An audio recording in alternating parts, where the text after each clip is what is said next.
ఖమ్మం జిల్లాలో సీతారామ ప్రాజెక్టు కోసం CPM party అవిశ్రాంతంగా పోరాటం చేసింది. ఆనాడు దాని పేరు దుమ్ముగూడెం ప్రాజెక్టు కావాలని చెప్పి దుమ్ముగూడెం ప్రాజెక్టు వస్తేనే ఉమ్మడి ఖమ్మం జిల్లాలో పాత ఆయకట్టుతో పాటు కొత్తగా ఆయకట్టు మొత్తం 9 లక్షల ఎకరాలకి 2 పంటలకి నీళ్లు వస్తాయని చెప్పి ఈ ప్రాజెక్టును గుర్తించింది, దాన్ని ప్రచారంలో పెట్టింది, దాన్ని అమలు చేయాలని చెప్పేసి సిపిఎం పార్టీ నాయకుడు తమ్మినేని వీరభద్రం గారి నాయకత్వంలో దాదాపు 2003 సంవత్సరంలో 2665 కిలోమీటర్లు ఖమ్మం జిల్లాలో ప్రతి గ్రామాన్ని ఈ పాదయాత్ర వెళ్ళి ప్రజల్ని చైతన్యపరిచి ప్రజల్లో ఈ రైతు సాధన కోసం చైతన్యం కలిగించిన చరిత్ర అందరికీ తెలుసు. ఆ తర్వాత జరిగిన ఎన్నికల్లో కాంగ్రెస్ ప్రభుత్వం వచ్చింది. ఆ ప్రభుత్వం హామీ ఇచ్చింది.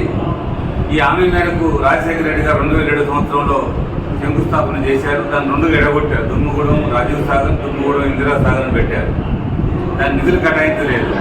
నిధులు కేటాయించాలని చెప్పేసి సిపిఎం నాయకత్వంలో మిత్రపక్షాలను కలుపుకొని హైదరాబాద్ దాకా పాదయాత్ర పెట్టాం. నగరికల్లు పోయేసరికి 300 కోట్లు కేటాయించినట్టు ప్రకటిస్తే ఎన్నికకి వచ్చాం. దాన్ని సక్రమంగా అమలు చేయకపోతే 2012 సంవత్సరంలో సిపిఎం నాయకత్వంలో దుమ్ముగూడెం నుంచి పాలేరు ఖమ్మం వరకు 350 కిలోమీటర్లు 1500 మంది రైతులతోటి రైతు మహాజన పాదయాత్ర నిర్వహించాం. దీని ఫలితంగా ప్రభుత్వం నిధులు కేటాయిస్తూ ఆ నిధులు అమలు చేయకుండా మందకొడిగా సాగుతూ వచ్చింది. ఇందులో రాష్ట్రం విడిపోయింది, తెలంగాణ ఏర్పడింది. తుమ్మల నాగేశ్వర గారు మంత్రి అయ్యాడు. 2 సంవత్సరాల్లో పూర్తి చేస్తామని చెప్పి అన్నాడు. 2 సంవత్సరాలు పోయింది, 10 సంవత్సరాలు పోయింది, దుమ్ముగూడెం పూర్తి కాలేదు. దాని పేరు మార్చారు. రీడిజైన్ పేరుతోటి దుమ్ముగూడెం ప్రయత్నం సీతారామ ప్రాజెక్టు చేశారు. దాని డిజైన్ అంతా మార్చారు. ఇల్లెందును మినహాయించారు, మహబూబాబాద్ను మినహాయించారు, డోర్నకల్ను మినహాయించారు, ఖమ్మం జిల్లాలో చాలా ప్రాంతాలు మినహాయించి పాలేరుకి లింక్ చేస్తామని చెప్పి అన్నారు. అది కూడా నత్తనడక నడుస్తూ ఉన్నాయి పనులు. దీనిపైన అనేక సార్లు సిపిఎం పార్టీ ఆందోళన చేస్తూ వచ్చింది. ఇప్పుడు ఆగస్టు 15 నాటికి నీళ్ళు ఎక్కువని చెప్పి వాగ్దానం చేశారు. మేము కూడా సంతోషపడ్డాం. కానీ ఆగస్టు 15 ఎక్కడికి ఇస్తున్నారు? పాలేరు గురించి నీళ్ళు అనుసంధానం చేయడం లేదు. దుమ్ముగూడెం నెలని మధ్యలో ఏనుగూరు దగ్గర సాగర్ కాలువకు లింకు చేసి నీళ్లు కిందికి పంపించే ప్రయత్నం చేసి రేపు 15వ తారీఖు నాడు ముఖ్యమంత్రి గారితో దీన్ని ప్రారంభించబోతుందని ప్రకటించారు. దీనివల్ల ఫలితం ఏం లేదు. సీతారామ ప్రాజెక్టు లక్ష్యం ఏంటంటే గోదావరి జలాల్ని పాలేరుతో లింక్ చేయడం ద్వారా కృష్ణా గోదావరి నదులను అనుసంధానం చేయడం అనేది ముఖ్యమైన పాత్ర. దీని ద్వారా సాగర్ ఆయకట్టు కింద 2.5 లక్షల ఎకరాలతో పాటు కొత్తగా మరొక 5 లక్షల ఎకరాలకి ఈ ఉమ్మడి జిల్లాలో సాగునీరు అందించే పథకం ఇది. అది పూర్తి చేయకుండా ఏనుగూరు దగ్గర నీళ్లు సాగర్ కాలకు మళ్లించడం ద్వారా కేవలం సత్తుపల్లి ప్రాంతంలో కల్లాడ, కల్లూరు, ఏమిటూ 3 మండలాలకు నీళ్లు ఉపయోగపడే అవకాశం తప్ప ఇది మొత్తం జిల్లాకు ఉపయోగపడేది కాదు.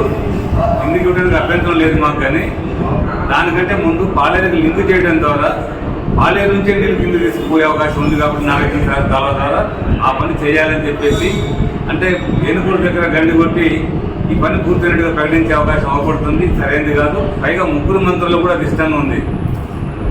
ఏనుగూరు దగ్గర లింక్ చేయడం ద్వారా బట్టి విక్రమార్క గారి ప్రాంతం కొంత కవర్ అవుతుంది, శ్రీనివాసరెడ్డి గారి కల్లూరు మండలం కవర్ అవుతుంది, తుమ్మల నాగేశ్వర గారి సత్తుపల్లి ప్రాంతం కవర్ అవుతుంది. కాబట్టి 3 మంత్రులు కూడా దీన్ని కుదిస్తా ఉన్నారు. సరైనది కాదు. దీన్ని తీసుకెళ్లి పాలేరుకు లింక్ చేస్తేనే సీతారామ ప్రాజెక్టు పూర్తయినట్టు. ఆగస్టు 15వ తారీఖున ముఖ్యమంత్రి చేసే పథకం, ప్రారంభించేటువంటి పథకం అనేది అసంపూర్ణమైనది, అది సమంజసమైనది కాదు, అది పూర్తయినట్టు కాదు.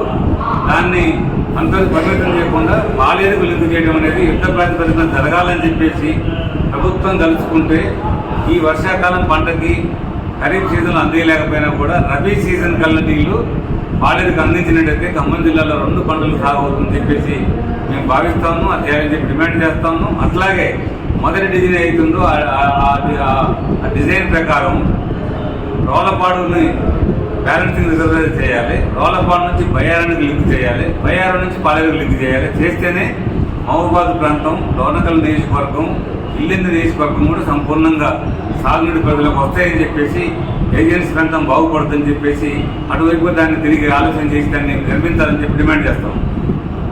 రాష్ట్రంలో అధికార మార్పిడి జరిగి 9 నెలలు అవుతుంది. గత టీఆర్ఎస్ ప్రభుత్వం అనేక వాగ్దానాలు అనేక పథకాలు పెట్టుబడి పూర్తిగా అమలు చేయలేకపోయింది. ప్రజలు టీఆర్ఎస్ను ఓడించి కాంగ్రెస్కి అధికారం ఇచ్చారు. కాంగ్రెస్ పార్టీ ఎన్నికల ముందు 6 గ్యారంటీలని బాగా ప్రచారం చేసింది. అధికారంలోకి వస్తే 100 రోజుల్లో ఈ పథకాలు మొత్తం అమలు చేస్తామని చెప్పి కూడా ప్రజలకు హామీ ఇచ్చింది. ప్రజలు టీఆర్ఎస్ని తిరస్కరించి కాంగ్రెస్కి అధికారం ఇచ్చారు. కానీ 100 రోజులు గడిచిపోయింది. ఇప్పుడు దాదాపు 9 నెలలు పూర్తవుతుంది. అయినా సరే 6 గ్యారంటీల్లో సక్రమంగా అమలు జరగడం లేదు. మహిళల్ని బస్సుల్లో తీసుకెళ్లేటువంటి పథకం తప్ప మిగతా ఏ పథకం కూడా సక్సెస్ఫుల్గా అమలు జరగడం లేదు. 200 యూనిట్లు కరెంటు కూడా చాలామందికి అందుబాటులోకి రాలేదు. 500 రూపాయల గ్యాస్ సబ్సిడీ కూడా అందరికీ అందుబాటులో రాలేదు. ఇక కొత్త పెన్షన్ 4,000 రూపాయల పెన్షన్ ఊసేయలేదు. అంటే 2,500 రూపాయలు మహాలక్ష్మి పథకం కింద మహిళలకు ఇచ్చే పథకం అమలు లేదు. గతంలో ఇచ్చేటువంటి కళ్యాణ మస్తు పథకానికి 1,25,000తో పాటు 1 తులం ఉంగరం కూడా బంగారం ఇస్తామని చెప్పన్నారు. అది అమలు జరగడం లేదు.